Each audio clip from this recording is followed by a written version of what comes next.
down to my knees, my ankles. I have like back pains. I am really restricted because when it's bad, I could be bleeding for about 3 weeks in a month.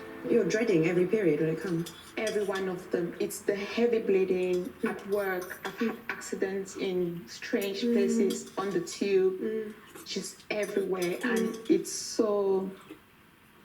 It must be horrific. I can't even describe that. I cannot put it into words. Periods, heavy periods, a lot of women have to deal with. But to give us a sense of what she goes through, I mean, it's off the scale, isn't it? Basically, she can't do anything. You know, she can't move. She prefers to just stay in the toilet or just lie down, because when she gets up, It comes. And she changes her mattress every few months because it's so... It's okay. Take your time. Take your time. It's having to deal with challenges like that. Right. It means rather than just living and, taking one day at a time, I spend my time focusing on the pain that's ahead of me. Are you feeling like you're ready to go on? Sure. Yeah, I'm good to go. Okay. Yeah. Hilda's heavy bleeding is not only hard to manage, it's also leaving her with very low iron levels, making her feel exhausted.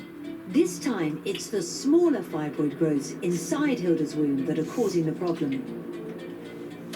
So this is a view of your uterus, but if you slice down the middle, so it's a cross-section of your uterus. This shows it really well, Hilda. We can see, most importantly, I think, here on the inside of your womb. We look at all of this. And this is going to be having an effect, pushing the lining of your womb to a larger size. Expanding it. There's a greater surface area. There's a larger surface area that you're bleeding from each month, and that's causing a lot of the bleeding that you're having. Is that what causes the pain, the monthly pain? It will certainly be contributing to that, yes.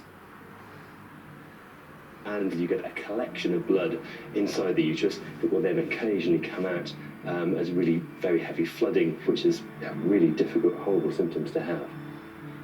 But it makes sense. It puts everything into perspective, like, where the pain is coming from. But at the same time, there is hope, isn't there? And there is a potential for treatment for Hilda.